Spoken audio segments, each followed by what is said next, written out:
Hola a todos, estamos en una nueva emisión de Algo de mí, el programa que nos permite conocer a una persona más allá de lo superficial. En este caso tenemos otra vez a José Colastra. ¿Qué tal, Fernando? Nuestro primer invitado, que nos dejó una huella muy bonita con la narración de su experiencia del secuestro que sufrió en Colombia, en el cual estuvo 3 meses sin saber si al día siguiente iba a seguir vivo o no. Y nos contaste anécdotas que nos dejaron impresionados. Entonces nos comprometimos a pedirte otra vez que volvieras a contarnos. Para quien no vio el primer programa, José vive en Panamá, es médico naturista y ha vuelto otra vez a España, y vamos a aprovechar para preguntarte acerca de tu experiencia, porque fue algo que, no sé, que nos hizo sentir de una forma especial y nos enriqueció a todos. Y nada, aquí estamos. Aquí estoy con muchísimo gusto para compartir, sobre todo porque pienso que esa experiencia tuvo sentido. Sí. No fue una experiencia accidental, no fue una experiencia, sin ningún propósito. Sí. Y aunque al principio no lo vi así, porque al principio lo que yo sentía era desesperación, temor, angustia. Perdóname, José, vamos a hacer una pequeña introducción para quien no haya visto el primer programa. Sí. En el año 2006, tú estabas en la selva, en Panamá, tratando de hacer un apoyo para una comunidad indígena, crear una estructura para que tuvieran más sanidad y una serie de cosas, ¿no es así? Sí, bueno, yo tenía una fundación, la fundación se llamaba Tierra Viva, y el propósito de esta fundación era crear un proyecto de desarrollo sostenible en un área muy deprimida, abandonada, olvidada, del Darién, de la provincia del Darién en Panamá, muy cercana a Colombia. Y ese proyecto incluía pues ecología, incluía turismo sostenible, incluía capacitación de la población pues más deprimida. Un proyecto integral. Integral, sí. Allí había pues muchísimos desplazados colombianos de la violencia en Colombia, indígenas, los propios moradores del lugar, y en unas condiciones realmente muy difíciles, ¿no? Sí. Y bueno, conocí el lugar porque mi esposa en aquella época dirigía una organización no gubernamental en Panamá, Fe y Alegría, de la Orden de los Jesuitas. Viajé hasta allá con ella y me quedé fascinado del entorno, del lugar maravilloso, un paraíso en lo que se refiere a la naturaleza, pero en lo que se refiere a lo humano, realmente casi que un infierno, ¿no? Entonces, qué contraste, ¿no? Qué contraste tremendo. Y bueno, pues voy a tratar de poner un granito de arena para que esto mejore un poquito, ¿no? Sí. Entonces fue lo que me llevó a ese lugar, donde tuve la experiencia más dramática y traumática de mi vida. No me lo esperaba, pero también una experiencia que me cambió y que me hizo ver la vida de otra manera, y creo que mucho mejor de lo que la veía antes. Así que...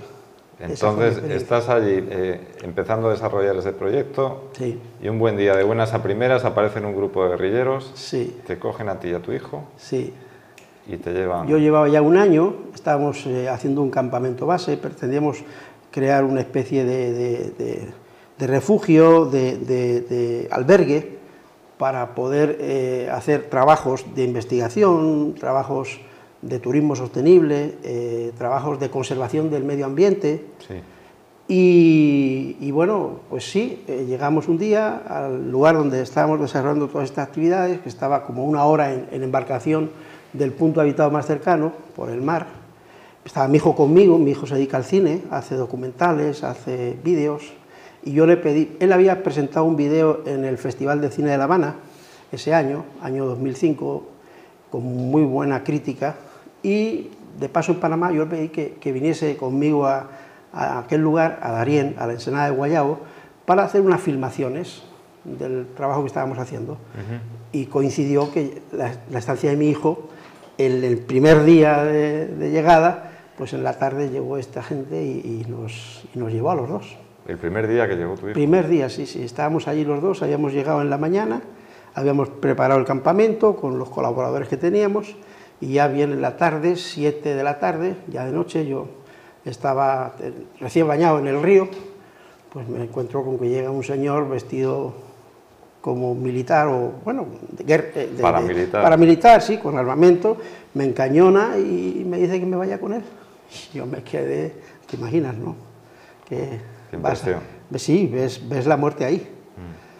Pero aún así, viendo esa presencia tan agresiva, tan violenta delante de mí, yo dije, esto tiene un propósito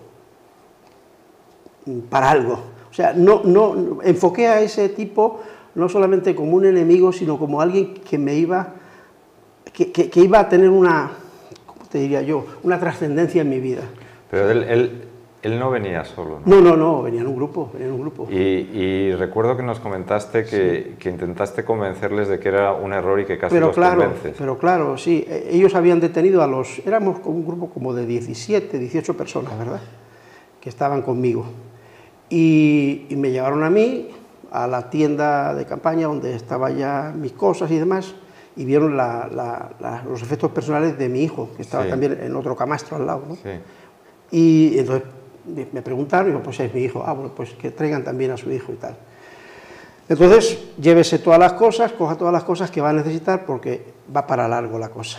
Y entonces en ese momento yo empiezo a hablarles y les digo, pero ustedes se están dando cuenta de lo que están haciendo, porque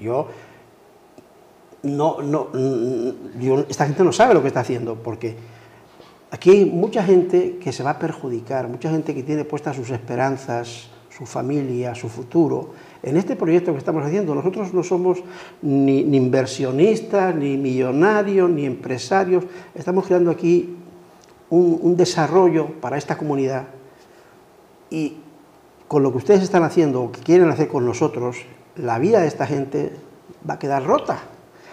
Y estuve hablándoles de esa manera durante, te digo, media hora, 40 minutos, yo perdí el tiempo, ¿no?, o una hora quizás.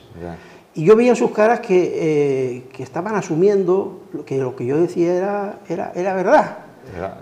Pero hasta que uno de ellos, que era parece ser uno de los jefes, pues me hizo callar, pero radicalmente. ¿Cómo te hizo callar? Pues cogió un machete, lo levantó en alto y me amenazó con él. Y me dijo, ya está bien de hablar, venimos a por usted y punto, se acabó, cállese y nos vamos. Y yo, pues, imagínate, pues me callé. ¿Qué voy a hacer? Me callé. Claro. Recogí mi botiquín, yo tenía un botiquín para cualquier problema, contingencia de la gente que estaba conmigo, porque dije, me va a ser de utilidad, y sí que me fue de utilidad, enormemente. Tenía también un teléfono satelital, ese me lo llevé, no lo vieron, después con el tiempo lo vieron, porque si en algún momento tengo la oportunidad de hacer una llamada pidiendo auxilio, pues que me localicen, ¿no?, con el satelital, pero no lo pude usar. Y nada, pues nos montaron en una embarcación fuera a borda con unos motores tremendos, yo no sé a qué velocidad íbamos, y al mar Negro. Mar adentro. Mar adentro. Y rumbo a Colombia. Sí, bueno, yo no sabía dónde íbamos, pero bueno, allí las dos opciones eran o Panamá o Colombia. Aquí es todo igual, selva, no puedo decir nunca. Me han preguntado dónde estuve, pues no lo sé, porque la verdad que aquello es selva. Entonces no hay frontera, no hay límite, no hay... Pero sí que navegamos muchísimo tiempo, que fue la peor parte de mi experiencia, porque a dónde íbamos, qué iba a ser de nosotros, qué nos iban a hacer, por qué nos habían secuestrado. ¿Y tú sabías quiénes te habían secuestrado? Nada. No, es más, nunca lo supe. Ni quiénes, nunca ni el lo supe motivo, a ciencia cierta, nunca lo supe. Indagué, pregunté, pero no te contestaron. No me contestaron. Sí puedo decir que era gente con mucha disciplina, con mucho orden casi militar, es decir, que no me parecieron, pero bueno, no lo puedo afirmar, que no me parecieron delincuentes comunes, porque tenían una disciplina jerárquica, la autoridad, esto, lo otro, sus uniformes de campaña militares, eran uniformes militares de campaña o de selva, pero no. Y el trato que nos dieron siempre fue correcto. No hubo nunca maltrato ni físico ni verbal, es decir, siempre correcto. Claro que que no necesitaban tampoco pasarse con nosotros porque iban armados hasta los dientes, ¿no? Claro. Y cada uno de ellos llevaba un AK-47, ¿verdad? Algunos más nuevos, otros más viejos, pero en cada fusil llevaban unos lacitos negros. El que menos lacitos negros llevaba 3. Ya. Había uno que tenía 11. Ya. Yo los conté. Ya. Entonces, bueno... Sí, que no era para andar jugando. No, porque evidentemente yo una vez le hice un comentario a uno y me dijo, bueno, estos son los enemigos abatidos. Ya. O sea, que no era gente que estaba ahí de fin de semana. Ya.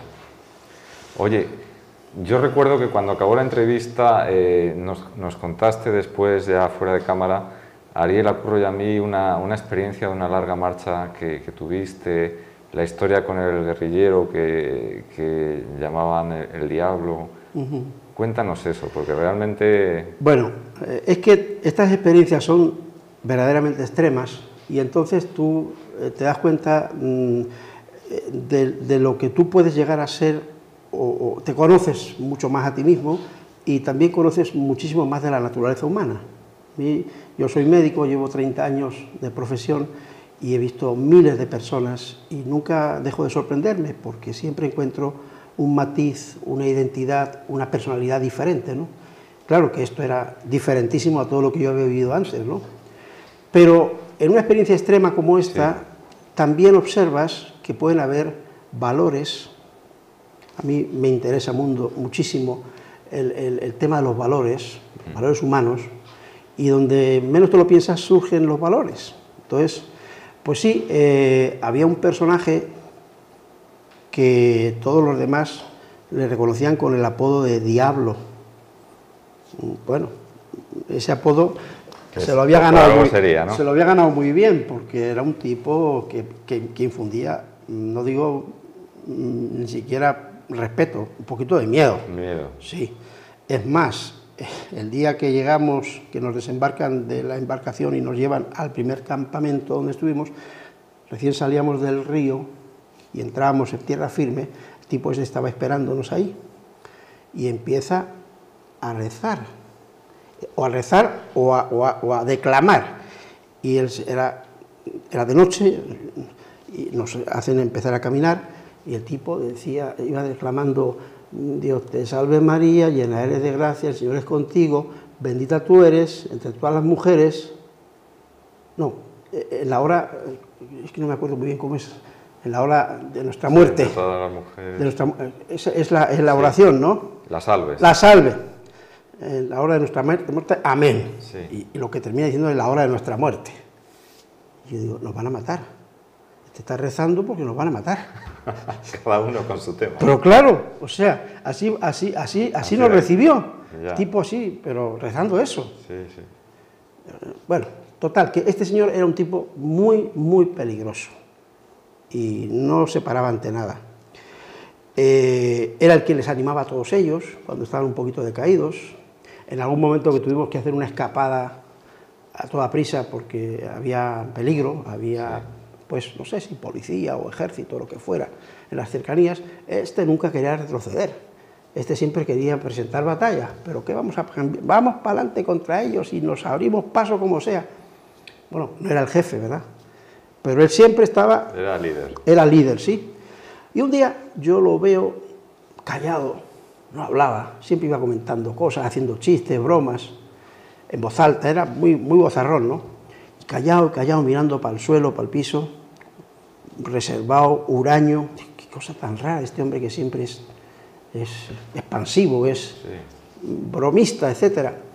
Y yo superé, ahí te digo la verdad, que yo no sé ni qué me movió a hacer eso, porque yo le tenía un respeto y este hombre tenía la fama, ¿no? Porque es el que tenía los 11 lacitos negros. Los 11 lacitos. Sí.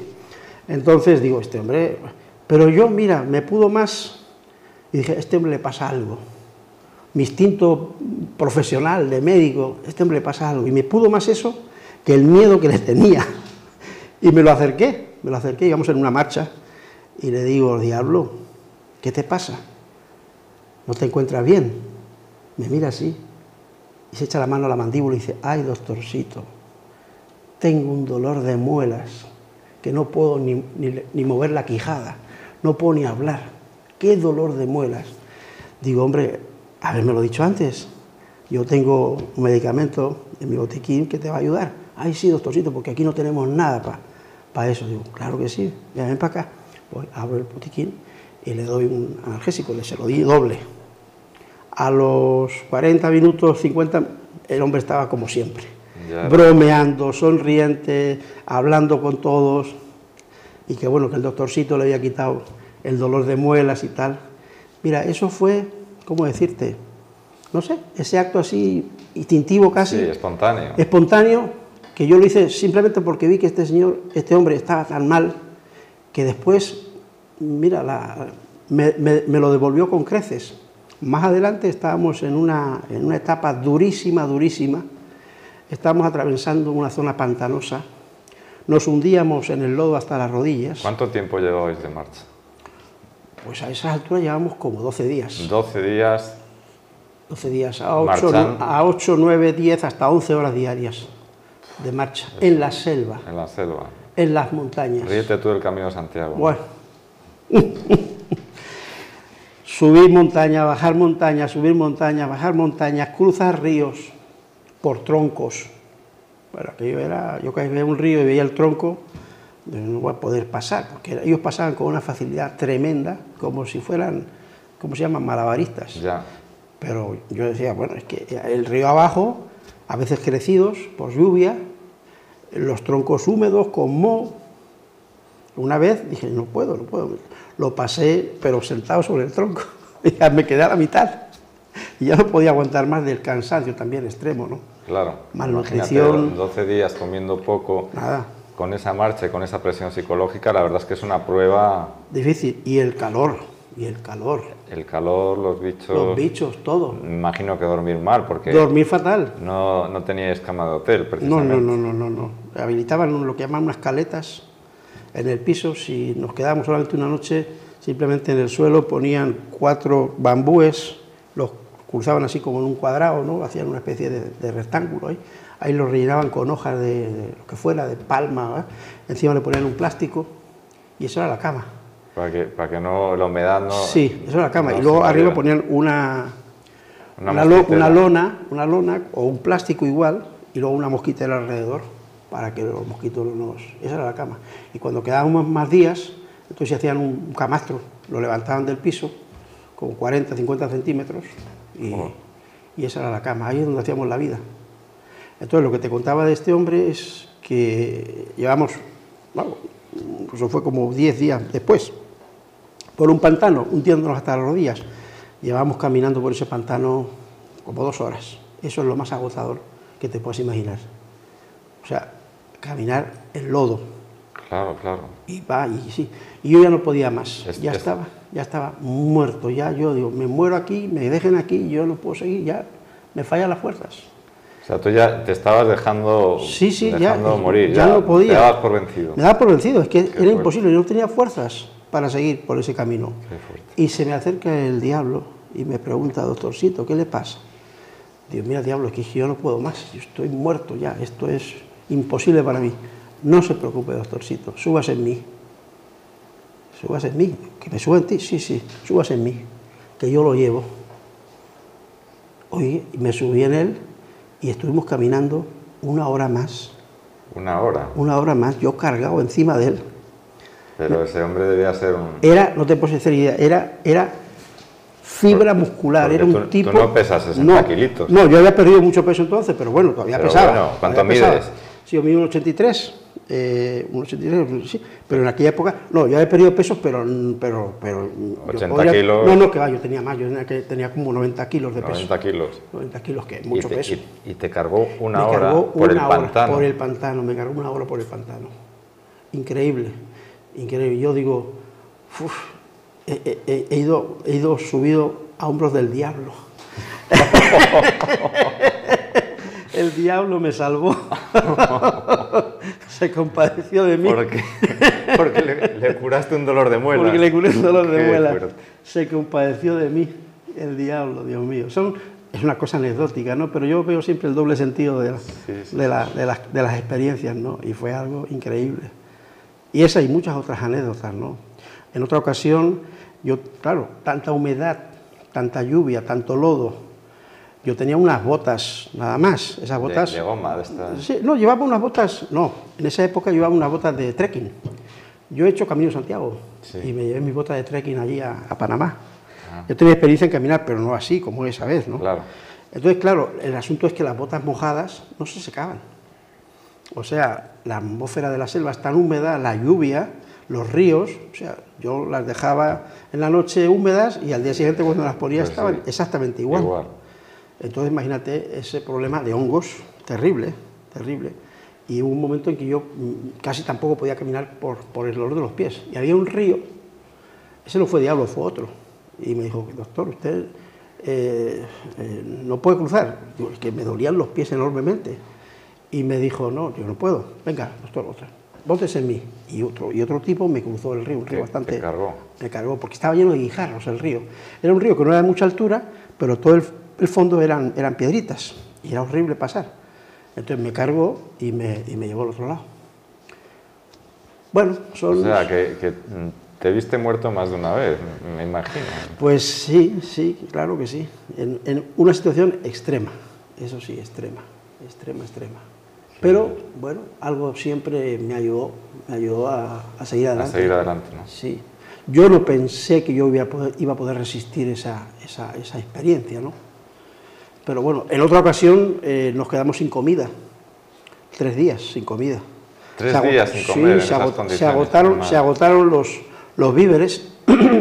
Bueno, quedaba un poquito de arroz, les quedaba un poquito de arroz, pero un arroz que te puedo decir. Un puñado para cada uno. Un puñado para cada uno. Y solamente comimos mi hijo y yo, ellos no comieron. O sea, que os dieron preferencia. Sí, nos dieron preferencia. Comimos solamente nosotros. Dijeron, bueno, que lo importante era que nosotros... Háblame del carácter humano de esos guerrilleros. Hay de todo, hay de todo. Porque tú, o sea, como médico, como profesional de la salud, pues tienes también una capacidad de detectar aspectos psicológicos y yo me imagino que ahí la atención está plena porque... Estás con los 10 sentidos, no con los 6. Estás percibiendo todo con una intensidad increíble. Enorme. La personalidad, me imagino, de cada secuestrador, ¿no? Sí, mira, a mí lo que me motivó mucho fue saber o conocer por qué estas personas hacían lo que hacían. ¿Qué había detrás de cada uno de ellos? ¿Qué había detrás en lo humano? Porque aunque formasen parte de un grupo, de una organización, ¿verdad? Pero estaba la persona, el individuo, ¿no? Y cada persona es como es y tiene su propia historia, sus propias experiencias. Y eso fue lo que a mí me interesó desde el primer momento, saber qué había detrás de cada uno de estos hombres y de estas mujeres, claro. Porque había mujeres también. ¿Cuántas mujeres había? Con nosotros estuvieron permanentemente 2 en el grupo nuestro. Los hombres eran como 7, 8, por ahí, 9, varía un poco el número. Pero, y la interacción de los hombres con las mujeres, había relaciones de pareja, inclusive sólidas, estables, que se veían, ¿no? Entonces, desde el primer momento yo dije, bueno, yo tengo que saber por qué cada persona de estas está aquí y por qué le ha motivado venir aquí y qué hace aquí. Sí. Y algunos no entraron al trapo, no me quisieron hablar, ¿no? Pero la mayoría sí. Y detrás de cada uno de ellos había una tragedia, Había muertes de familiares, de hijos, de padres, de hermanos, de abuelos. Se habían quedado en la absoluta... Pero muertes violentas. Ya. Les habían despojado de todo lo que tenían. O sea, era gente que había sufrido enormemente y que generalmente habían entrado a este grupo en fases muy jóvenes de su vida. Bueno, realmente ninguno de los que estaban ahí era viejo. El mayor tenía 30 y tantos años. Que para andar por esas... Sí, hay que estar muy ágil, muy físicamente en forma, ¿no? Y cada uno tenía una tragedia encima, cada uno. ¿A cuál más grande? Analfabetos, la mayoría de ellos, el 80%. Entonces estaban ahí como una especie de refugio, de seguro, de vida, por si habían quedado una especie de familia extraña. De familia extraña, exactamente, buscando protección y buscando también, en algún caso, por el resentimiento de sus experiencias, pues eso, tomar, no sé si decir venganza o hacer justicia, no sé. Ya. Pero por lo menos según se vea. Desde donde se viera, ¿no? Desde su lado. Desde su lado, desde cualquier otro, ¿no? Pero estaban allí en esa... Entonces, claro, a mí lo que me asombraba es que a algunos de ellos, a pesar de toda esa experiencia y todas esas vivencias, no habían perdido parte de su humanidad. O sea, tenían todavía rasgos que si se les sabían ver o rascar, salían a flote, ¿no? Y en general tuvimos un buen trato, especialmente con 3 o 4 de ellos que estuvieron más cerca de nosotros. Había uno que le llamaban Sapo, que era un hombre que yo decía, bueno, este hombre, ¿por qué está aquí? Este hombre no tiene el perfil de un tipo de estos, un hombre afable, simpático, no sé, buena persona, entre comillas, ¿no? De estas que le gustaba mucho el fútbol, nos habían dado un aparato de radio y siempre que había un partido de fútbol venía a pedírnoslos para escuchar el fútbol, en fin, y con nosotros tenía un trato siempre muy... Y yo siempre a veces que hablaba en voz alta y le mostraba un poquito de preocupación por el futuro nuestro y lo que podría pasarnos, y él siempre me decía, doctor, la vida da muchas vueltas, no se preocupe usted, la vida da muchas vueltas, hoy está aquí con nosotros, quién sabe, mañana esté en otro lugar, esté con su familia, esté con sus hijos, no se preocupe usted, doctor, la vida... ¿Te animaba? Me animaba. Y en otra ocasión, una guerrillera, que también estuvo muy cerca de nosotros, eso fue una anécdota muy curiosa, porque faltaban como unos 10 días aproximadamente, calculo yo, para que nos liberasen. Sí. Bueno, yo no sabía que nos iban a liberar, ¿eh? O sea, que fue una cosa... No, tú lo sabes ahora, lo sé ahora, posteriori. Lo sé posteriori. Y fue una etapa muy difícil, porque yo ya estaba muy desanimado, veía que aquello no caminaba para ningún lado, y una mañana se me acerca esta mujer, temprano, a nuestra caleta, y dice, doctor, usted ya no tiene que preocuparse más, ya tiene usted que estar tranquilo, alegre, optimista. Dice, ¿por qué? Digo, ¿por qué, Tatiana? Se llama Tatiana.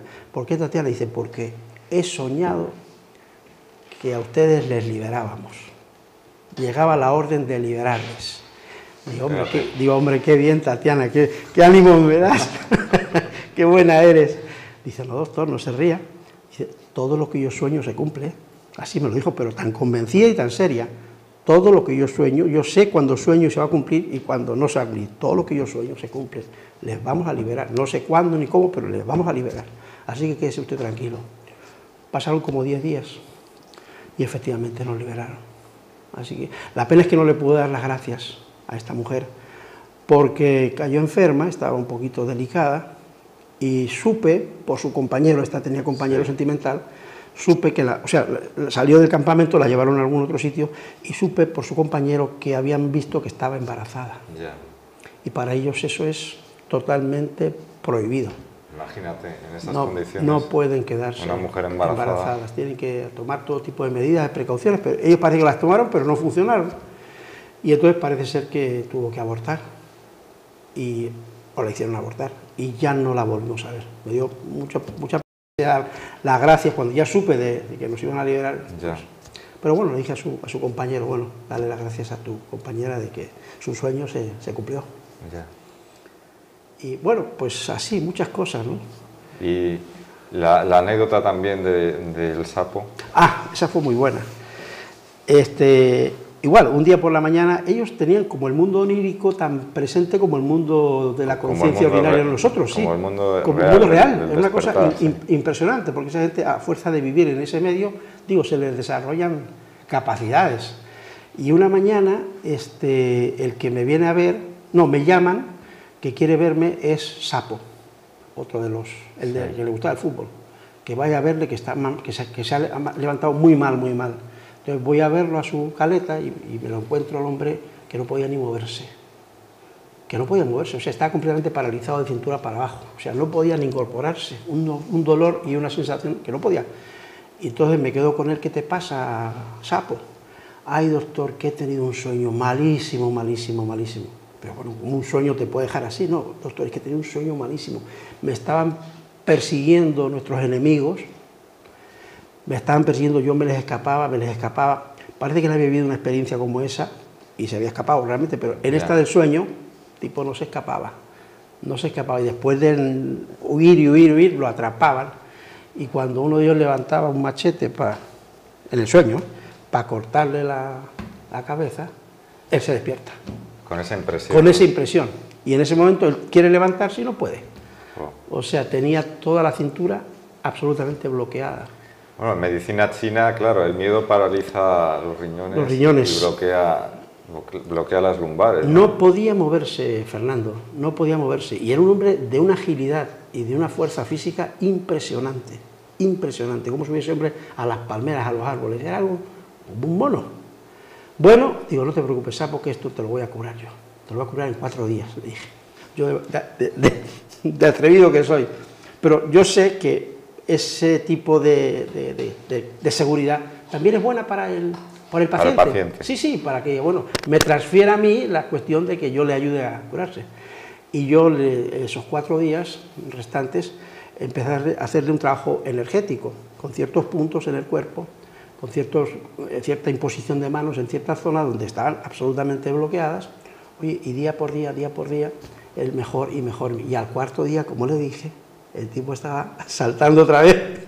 O sea que, fue la selva. Que la selva volvía medio adivinos a todo el mundo, por lo que estoy viendo. Sí. Yo creo que sí. Que es que despierta la intuición. Muchísimo, muchísimo.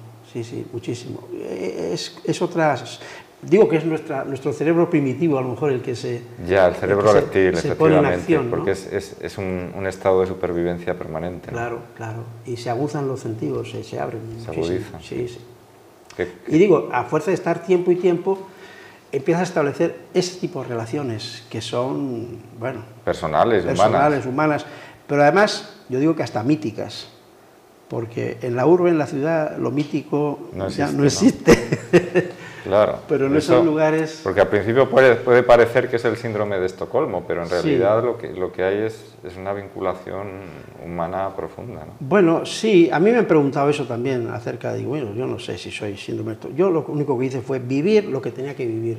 Y entonces yo creo que colabora más a la supervivencia que tú dentro de ese entorno tan extraño y tan aparentemente hostil, que tú puedas buscar los mecanismos, las relaciones, las interacciones que te permitan, entre comillas, normalizar un poco la situación.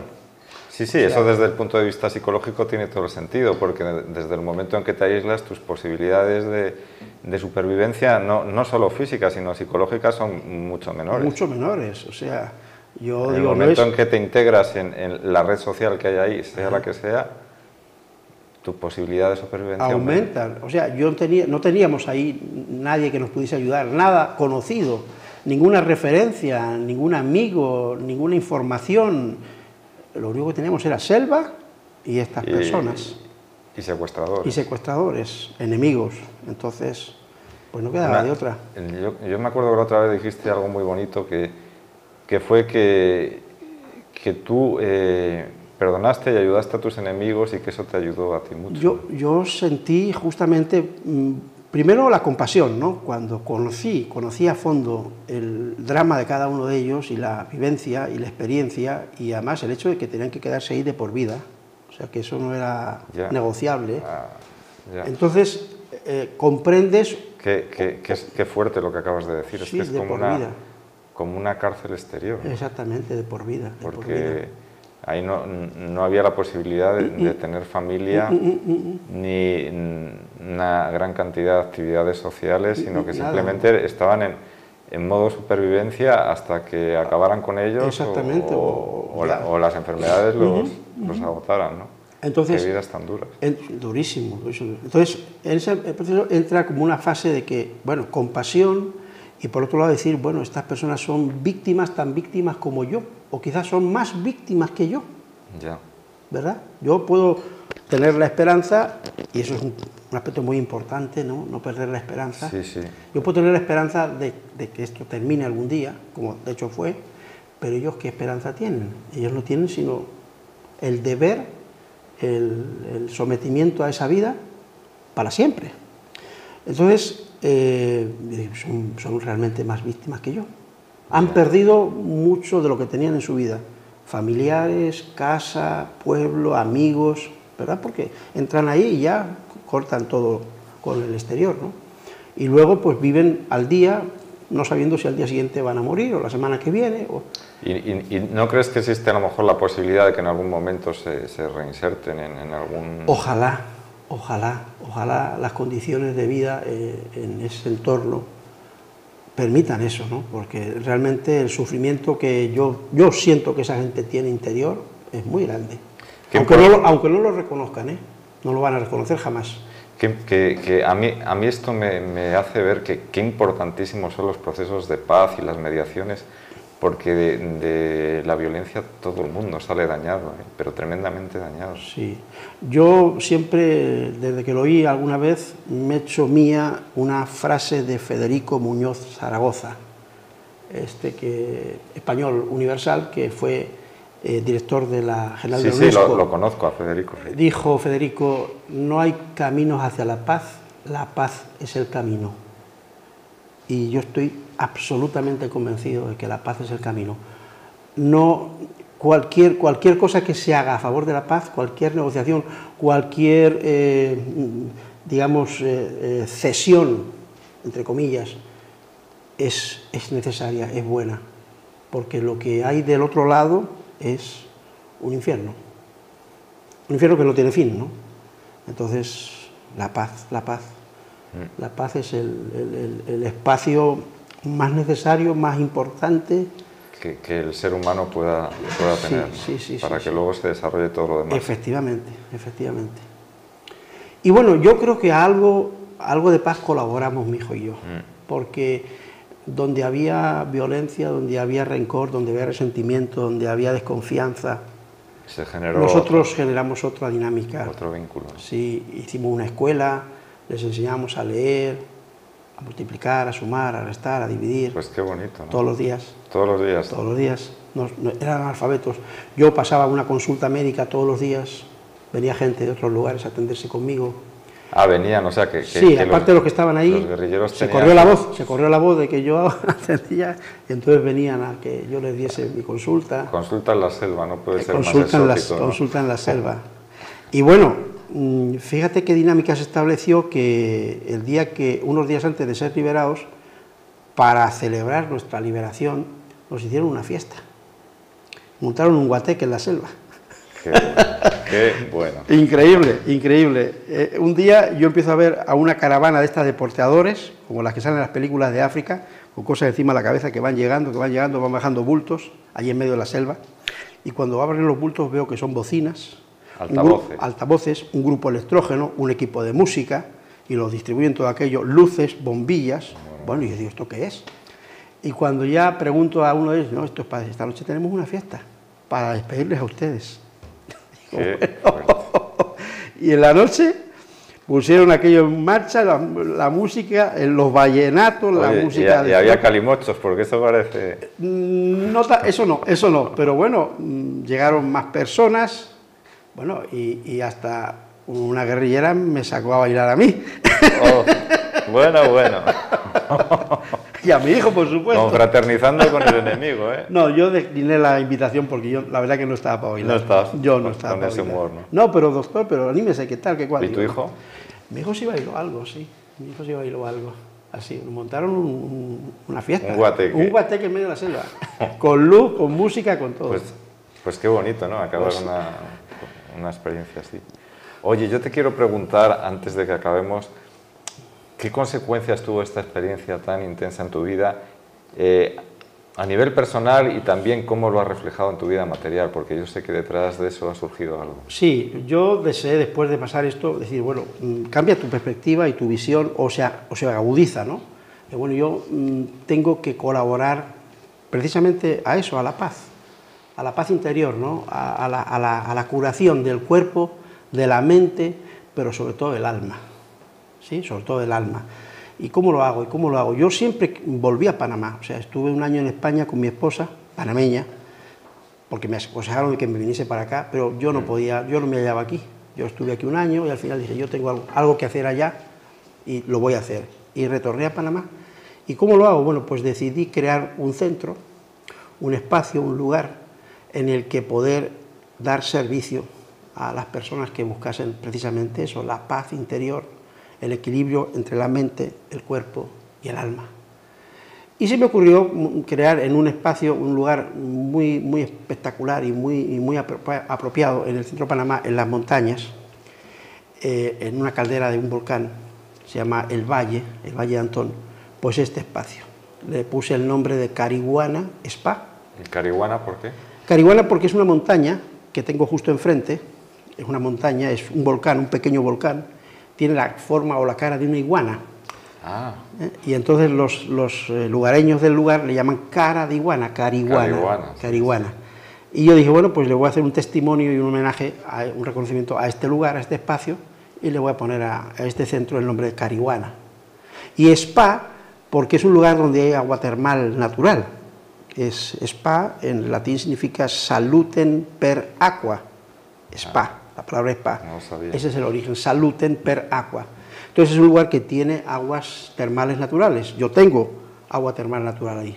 He creado una piscina de agua termal natural. ¿Y a qué temperatura sale el agua? 30 grados. 30 grados. 30 grados, todo el tiempo. Y me has dicho que incluso es potable. Es potable, tiene un pH 7,73, casi el pH de la sangre humana más saludable, y tiene muchas propiedades. Sobre todo he observado que para problemas de piel es una maravilla. Para psoriasis, eczemas, urticarias, ya lo hemos visto y tengo que seguir investigando qué más útiles. Pues nada, todos los que nos escuchen sí. Y yo también están invitados, por supuesto. Está hecho con geometría sagrada el espacio. Hemos la proporción phi, sí. El número de Fibonacci. Sí, como el edificio de la ONU, por ejemplo, que está hecho. Sí, efectivamente, de Corbusier, o las catedrales góticas, o el Partenón griego. ¿no? Partenón. Porque yo soy convencido de que la geometría, la forma, influye sobre lo biológico, ¿no? Sí. Entonces hemos cuidado la forma, está hecha con materiales biológicos, con ladrillo artesano, 100% artesano, hecho a mano, sí. Con tejas artesanas. Bien, hemos tratado de crear un espacio armónico y la verdad que la gente que llega lo siente, ¿no? Qué bueno. Y en ese lugar, pues... ¿Cuánto tiempo lleváis? Hemos empezado este año. ¿Este año? Este año, sí, este año 2011. De inauguración. Estamos de inauguración, nos faltan todavía algunos detalles. Hemos creado un laberinto, hemos hecho una réplica del laberinto de la Catedral de Chartres, frente a la fachada. Yo soy un convencido de que los laberintos que están construidos de esa manera sí. Tienen una intención de elevación de la conciencia, de meditación profunda, y está ahí, a la disposición de todo el que lo quiera caminar y recorrer. En fin, queremos que sea un espacio donde las personas que lleguen puedan penetrar en lo mejor de sí mismas, que encuentren su conexión con el alma, cuidando el cuerpo y dejando la mente tranquila. Oye, suena muy bien, ¿eh? Porque la mente es el enemigo realmente que tenemos que vencer, o que tenemos que someter, más que vencer, someter. La mente es la que nos juega las malas pasadas. Sí, que quizás sería no darle tanta importancia. Eso es. Entonces, el cuerpo, cuando se cuida, cuando se atiende, cuando se relaja, hace que la mente también lo siga, ¿no?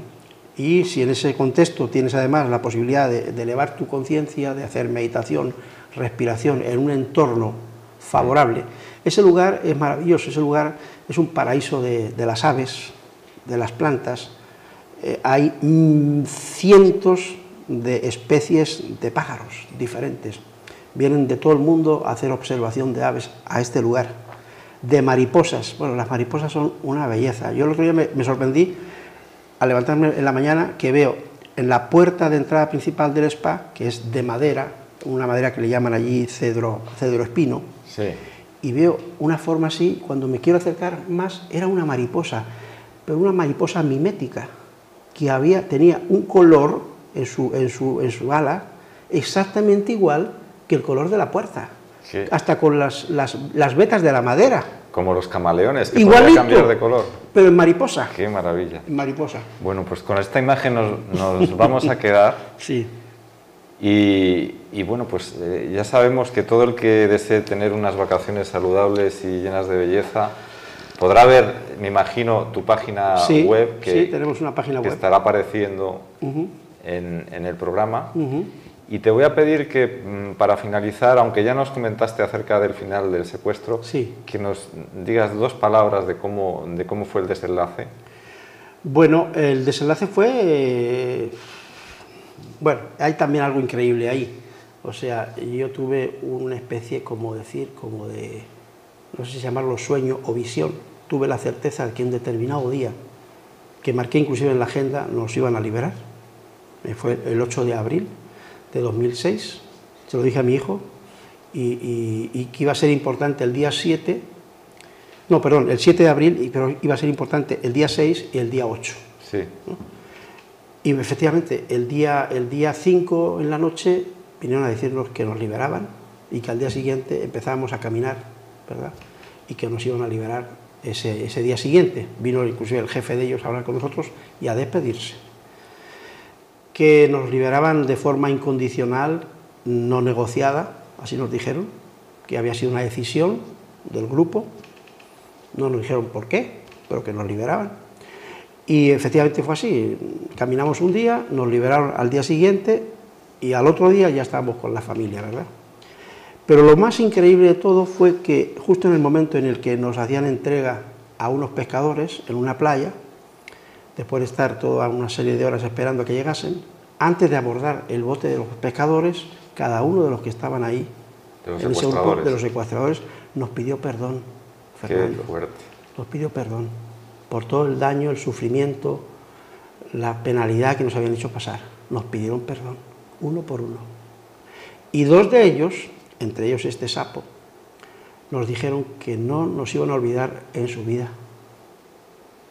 Entonces, bueno, ahí en ese momento, cuando ya abordamos el bote de los pescadores y estamos ya camino a la libertad, a mí me invadió un sentimiento de decir, qué experiencia tan tremenda, y darle gracias a Dios por habérmela permitido vivir, porque me di cuenta de que esa experiencia tenía un sentido que yo en ese momento empezaba a ver y a calibrar.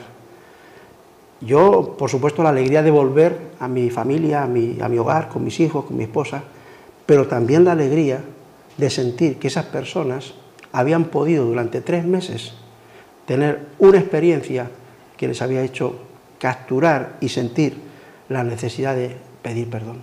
Y una atención, una ayuda y un cariño. Y un cariño. Pero fuerte.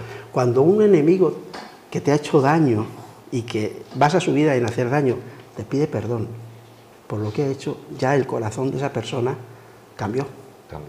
Ya se encendió una luz ahí. Y para mí eso fue lo más maravilloso de toda la experiencia. Que es algo que quedase prendida en el corazón de esas personas. Pues para mí, imagino que para los que nos están viendo, ha sido un regalo recibir tu experiencia. Para mí es un inmenso regalo porque es que me hace ver que a veces en los aspectos más difíciles y más oscuros de la vida aparece la luz. Aparece la luz. Gracias a Dios. Muchísimas gracias. Gracias a ti, Fernando. Y gracias a todos los espectadores. Bueno, pues aquí nos quedamos hasta el próximo programa. Muchas gracias por estar con nosotros y por compartir esta experiencia increíble. Hasta pronto.